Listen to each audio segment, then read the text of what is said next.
Patani al ya ai ai ma lu hu pasti nggih fa li fa in inna patani ya goh ya goi ghairu lu mim min min nun iki mesti mati lek ana iki nih wa ma ni patani ba niz ba nun patani ba ni ba ni ba ta wa waro kok u a da li ka fa lu lek ana mburi kan buntute ngene iki jenenge alif a alif di dhamma jadi u duduk lu wa la la i ka hu mu mul mul a tu dun diteni iki non mati iki wa wal la di na hum iki lesik li li a ma da na ti him wa a pateni hak ah ti him ro un ayo orang yang mati syahid itu golongannya ada berapa? Syahid itu ada, insya Allah ada 9. Yang pertama syahid dunia akhirat. Siapa syahid dunia akhirat? Yaitu orang-orang yang berjuang di jalan Allah, berperang melawan orang-orang kafir atau penjajah kafir. Kayak Indonesia dulu pernah dijajah oleh Belanda, Jepang, ya itu kan bangsa kafir itu ya. Terus mereka akan mendakwahkan kekafirannya. Kalau mereka misalnya Kristen ya mendakwahkan Kristennya. Kalau Jepang Shinto ya akan mendakwahkan agama Shintonya.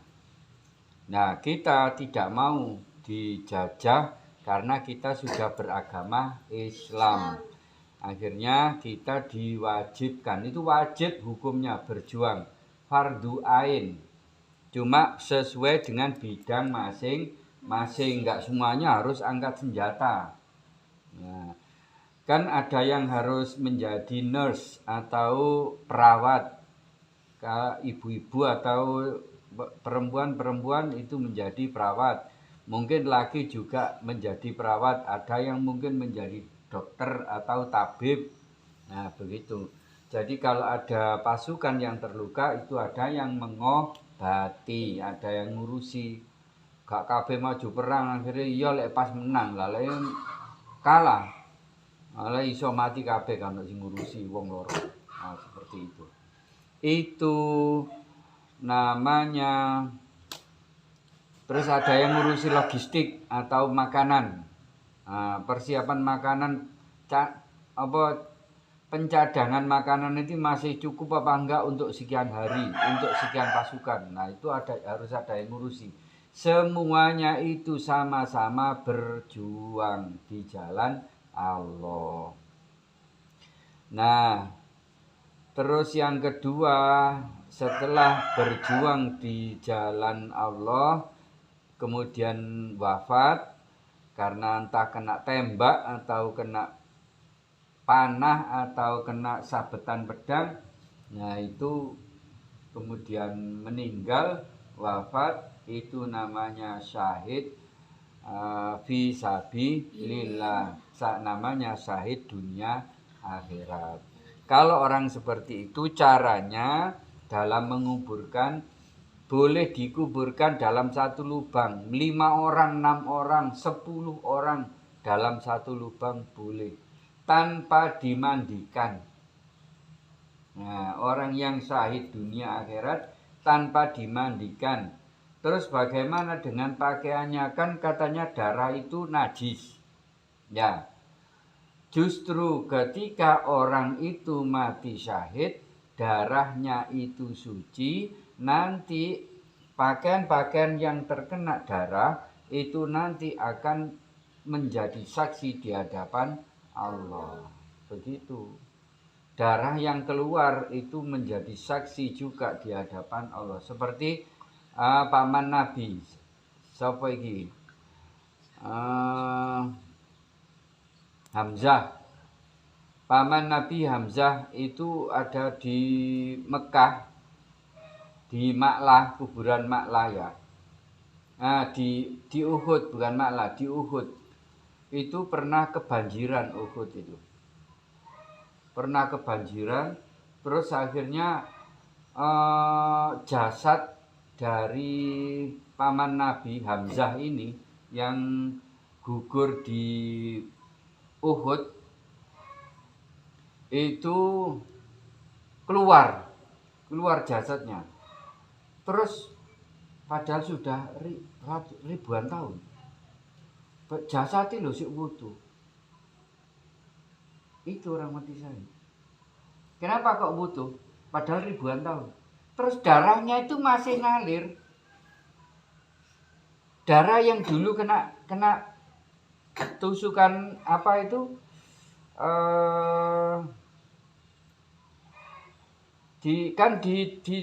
Dilempar tombak sama Wasi.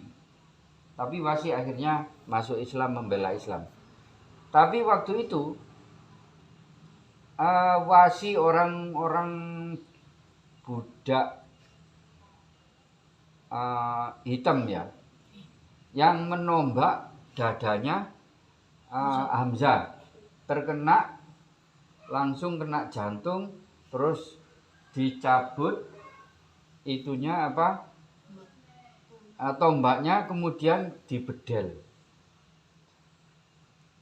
dadanya dibedel sama Wasi, terus diambil jantungnya, diberikan kepada wanita yang namanya Hindun. Hindun itu istrinya Abu Sufyan. Saking mangkele. Jadi sama Hindun jantungi sapa iki? Hamzah tadi dimakan mentah-mentah, padahal wakai darah. Saking mangkele. Jadi itu yang namanya syahid dunia akhirat.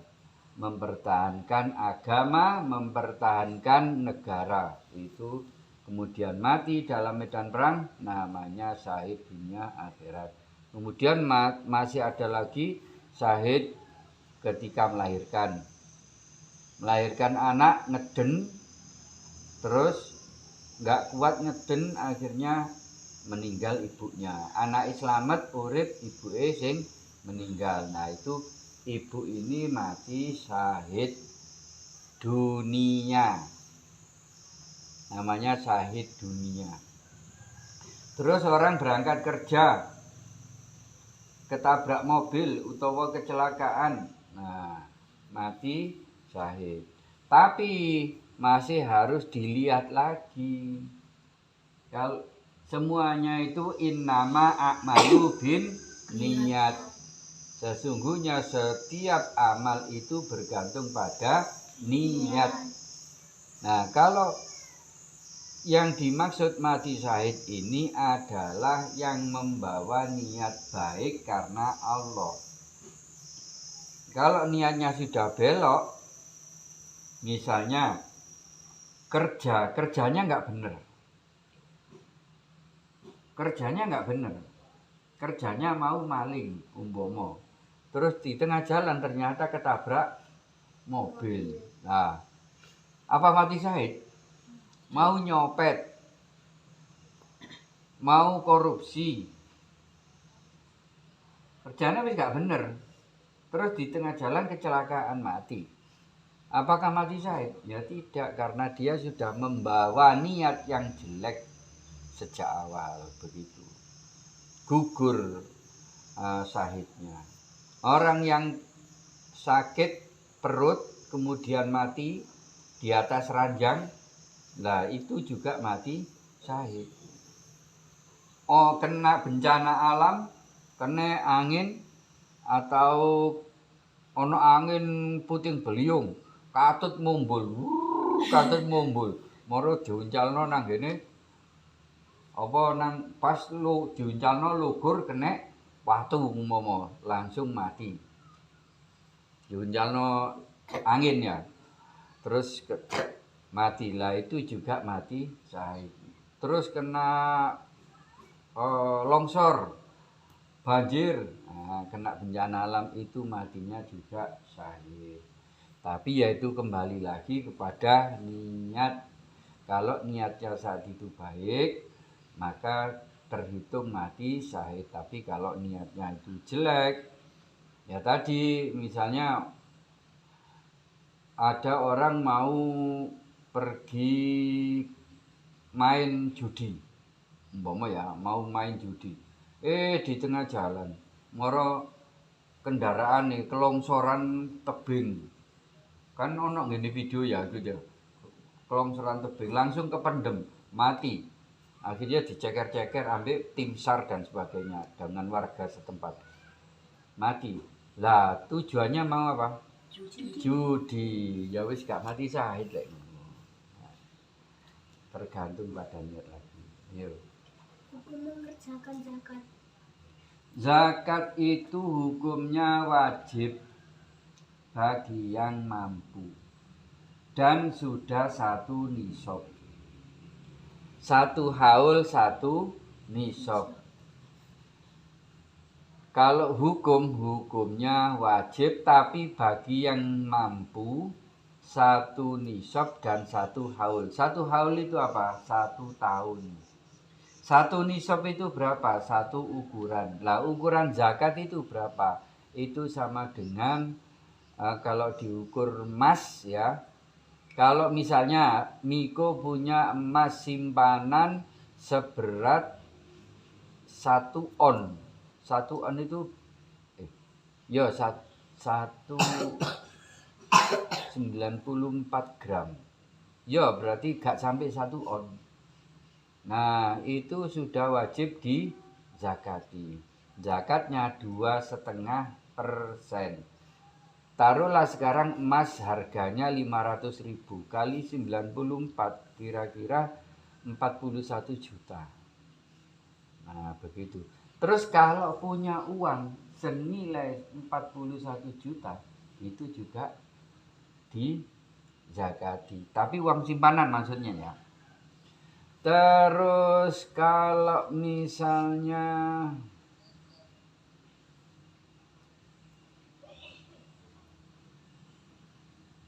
terus zakat itu tadi zakat mal. Nah sekarang zakat pertanian bagaimana? Nah, zakat pertanian itu ada 2 cara. Kalau seperti di sini, itu pertaniannya airnya dari tada hujan, nggak pakai air beli, kayak daerah lor-lor, daerah Surabaya, daerah Sidoarjo itu pakai diesel, itu airnya beli. Kalau air seperti di sini tada hujan, zakatnya 10%. Atau misalnya dapat padi 10 glansing. Padi 10 glansing yang dizakatkan berapa? 1 glansing. Tapi itu ada ukurannya sekian ton begitu, enggak 10 glansing terus dizakatno sak glansing. Yo entek bondone isoan. Lah biyen bondone piro mulayan, enggak. Allah tidak seperti itu. Allah itu maha penyantun. Jadi ada ukuran baru eh, diwajib zakat. Tapi itu setiap panen loh ya. Setiap panen itu wajib zakat. Itu 10%. Tapi kalau airnya dari beli, misalnya pakai diesel, dieselnya kan pakai bensin, pakai solar. Nah, itu cuma 5%. Kalau ada 10 gangsing, setengah gangsing yang wajib dizakatkan, dikeluarkan untuk zakat. Itu. Kalau zakat profesi bagaimana? Misalnya pegawai. Pegawai ini maksudnya sudah, kalau zakat profesi dengan zakat apa tadi? Dagang, zakat simpanan itu 1 haul, 1 tahun. Ya, 1 tahun. Kalau belum 1 tahun, walaupun uangnya 1 miliar, kan tadi berapa? 1 nisabnya berapa? 41 juta. Itu untuk simpanan. Lah, 1 miliar, mau tambah ke mana? Kan begitu. Diambil 2,5. Tapi kalau belum 1 haul, 1 haul itu 1 tahun, maka belum wajib berzakat. Begitu. Terus zakat ternak bagaimana? Wah, gimana keterangan nih zakat? Ya, iya. Kalau kita membunuh hewan yang tidak bersalah, ini dosa besar apa enggak? Ya semua hewan nggak salah. Kenapa semua hewan tidak salah? Ular makan kodok, kodok makan serangga. Ono lamu, ono apa lap. Ilate kan iso molor Jawa ya, lap. Nah, membunuh. Apa salah? Ya nggak salah, membunuh itu lah, manusia kan dosa besar. Apa mana membunuh untuk dimakan? Sing oleh membunuh untuk dimakan lek membunuh kambing, membunuh pitik, sapi, ngono iku ya dibeleh, kan dibunuh. Terus dimakan di sate ya, iku oleh iku. Nah sekarang masalahnya membunuh hewan yang tidak bersalah. Semua hewan tidak bersalah kalau secara hukum. Kenapa tidak bersalah? Karena hewan itu tidak diberikan akal oleh Allah, sehingga tidak bersalah. Yang dikatakan bersalah itu manusia karena punya akal, dan jin itu juga diberikan akal, sehingga ada hukum, ada predikat salah dan benar begitu.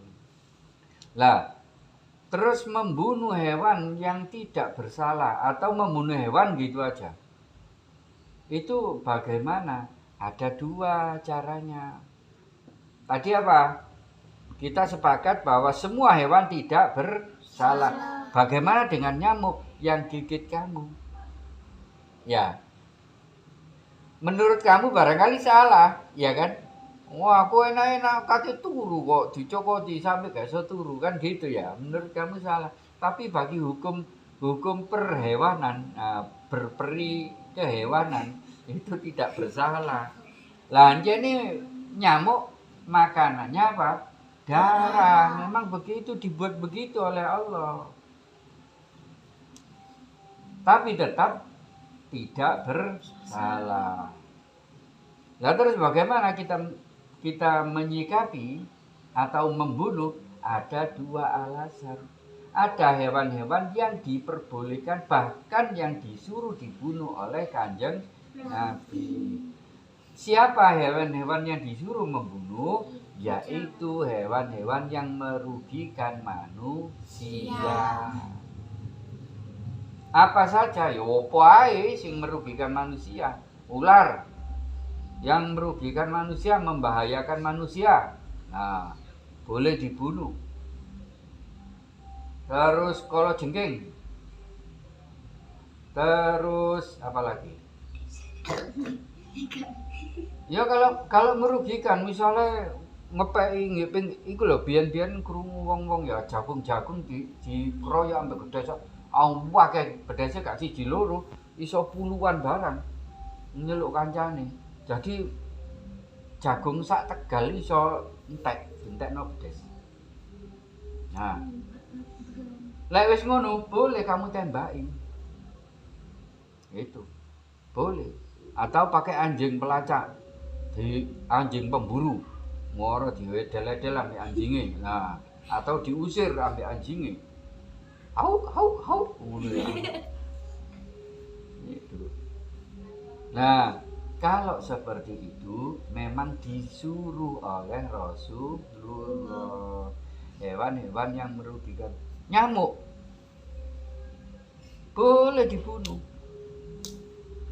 Tikus boleh dibunuh, malah disuruh. Cecek boleh dibunuh, malah dikasih pahala kalau membunuh cecek. Gitu. Jadi ada hukumnya. Tidak semua membunuh itu berdosa, ya. Tidak semua membunuh. Malah ada yang berpahala. Nah, terus hewan yang tidak merugikan, kodok, dilarang ambil Rasulullah untuk membunuh. Kelelawar tidak boleh membunuh karena ada sejarahnya bersehubungan dengan zaman Nabi Ibrahim. Gitu.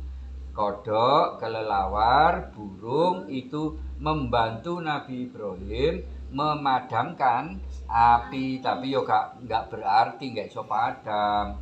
Ya atasi manuk ngidutrit ngenai ya turun tutuk genine entek pisan idune manuk ya. Itu.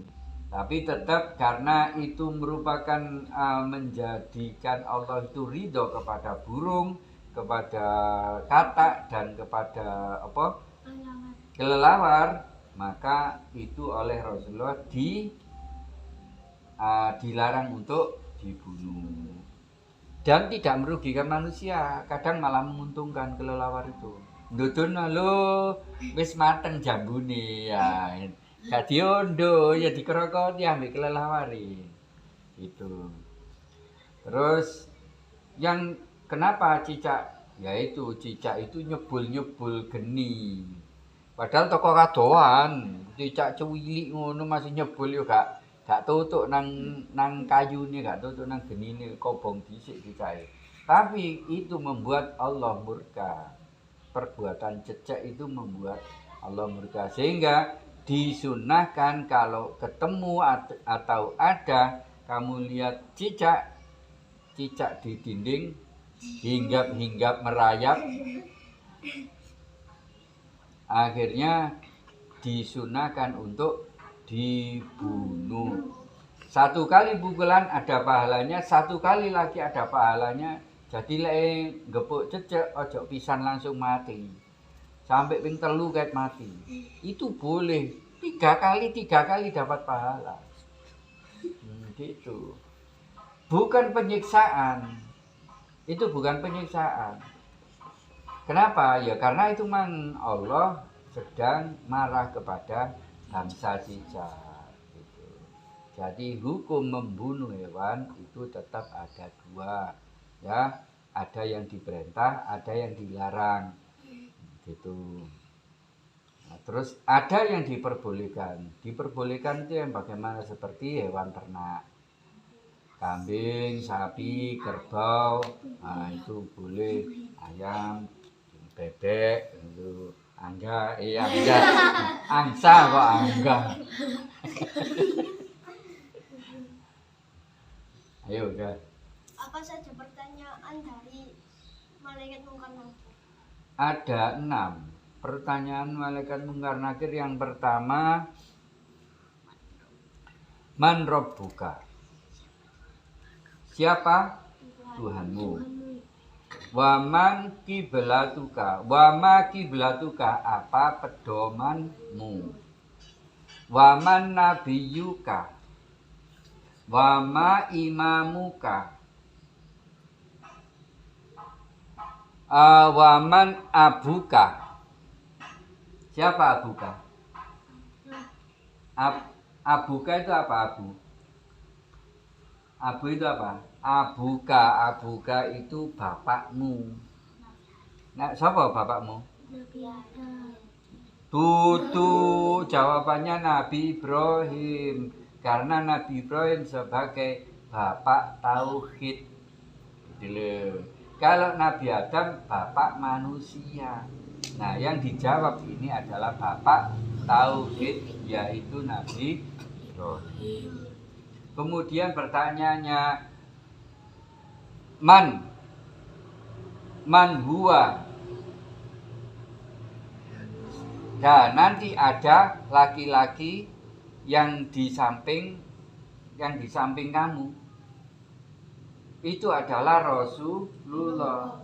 Kalau kamu sekarang banyak maca selawat, kamu cinta kepada Rasul, kamu menjalankan perintah-perintah dan ajaran Rasul, maka kamu akan bisa menjawab huwa, man huwa, siapa orang ini, kan gitu ya. Pertanyaan siapa? Malaikat Mungkar Nakir. Kamu jawab, kamu kalau di dunia ini kamu selalu bersolawat kepada Rasul, kamu cinta Rasul, kamu jalankan sunnah-sunnah Rasul, ajaran-ajaran Rasul, itu kamu akan huwa nabiya. Dia adalah nabiku. Gitu. Tapi kalau kamu nggak banyak sholawat, kemudian gak gelem sholat, gak gelem menjalankan perintah-perintah Allah dan Rasulullah, nah nanti kamu pelekak-pelekuk jawab ya. Sopo wong iki kan gitu, sopo. Padahal itu Rasulullah. Nah gitu. Jadi pertanyaan mungkin akhir ada 6.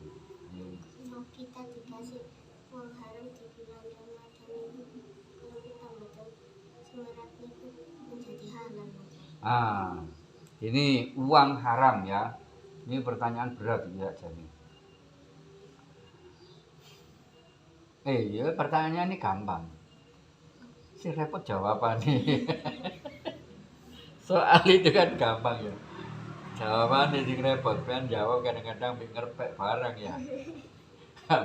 Nyontek barang. Nah, gini. Sesuatu yang tidak kena hukum adalah pertama. Orang yang tidak kena hukum adalah pertama, orang yang lupa. Orang lupa sama sekali. Nggak melupakan, bukan. Memang betul-betul lupa. Ini tidak terkena hukum.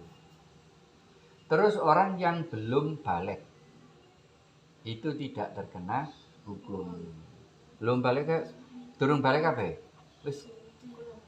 Sapa sing tahu mimpi basah? Durung. Nah, berarti durung balik. Pen durung terkena hukum. Hukummu masih ditanggung oleh ibu bapakmu, terutama bapakmu. Kalau kamu menjadi anak baik, maka bapakmu mendapatkan pahala atas kebaikanmu. Kalau kamu menjadi anak nakal, malas beribadah, maka bapakmu mendapatkan dosa. Kenapa? Anaknya tidak dididik untuk menjadi anak yang soleh. Nah, itu kewajiban orang tua. Terus orang tadi apa? Lupa. Terus yang kedua, belum balik, masih anak-anak. Kemudian yang tidak sadar atau orang gila. Itu tidak sadar itu boleh orang yang gila. Gila permanen atau gila kumat-kumatan. Kayak Eko sing biasa mlaku-mlaku, nah itu permanen, gak ono sadare iku. Apapun yang dilakukan itu wis di luar kesadaran. Nah, kalau sudah begitu, orang yang tidak berakal itu tidak dikenai hukum. Kemudian orang yang tidak tahu. Nah, ini orang yang tidak tahu. Pertama tadi apa? Lupa. Dua, belum balik. Tiga, tidak waras. Nah, tidak punya akal. Yang keempat, tidak tahu. Ini haram atau halal? Kamu tidak tahu. sama sekali tidak tahu, gak krungu selentingan. Nah, misalnya ya, kamu dikasih Pak Demu, nah umpama ya, Pak Demu itu mau judi, kan uangnya haram ya, oleh menang judi, terus uangnya haram, kamu disangoni. Nah, kebetulan ketok Aska ambil Pak Dene, berhubung Pak Dene itu orang baik, tapi pemain judi. Baik kok pemain judi. Nah, artinya baik kepada ponakane gitu. Terus disangoni, rada akeh pisan. Gawe 20.000 umpama ya. Ya. Tapi Aska garo. Iku mang duwe oleh main apa duwe oleh kerja? Kan garo. Pak Dene ya kerja, tapi ya seneng main. Nah, gitu. Aska nggak roh dan nggak mau tahu. Pokoknya aku dikei seneng tak tuku atau jajan, beres. Itu uangnya halal, walaupun itu uang dari judi. Masih duit oleh nyolong, masih duit korupsi. Kalau kamu tidak tahu uang itu asalnya dari mana, berarti hukum uang itu di tanganmu menjadi halal. Ya tadi kembali kepada hukum fikihnya empat orang yang tidak terkena hukum. Sudah, kita tutup dengan doa. Allahumma ramna bil Qur'an waj'alhu lana imaman wa nuran wa hudan wa rahmah. Allahumma dhakkirna minhu ma nasina wa alimna minhu ma jahilna warzuqna tilawatahu ana al-laili wa adrafan nahar waj'alhu lana hujjatan ya rabbal alamin. Assalamualaikum warahmatullahi wabarakatuh. Waalaikumsalam warahmatullahi wabarakatuh. Allahumma sholli ala sayyidina Muhammad.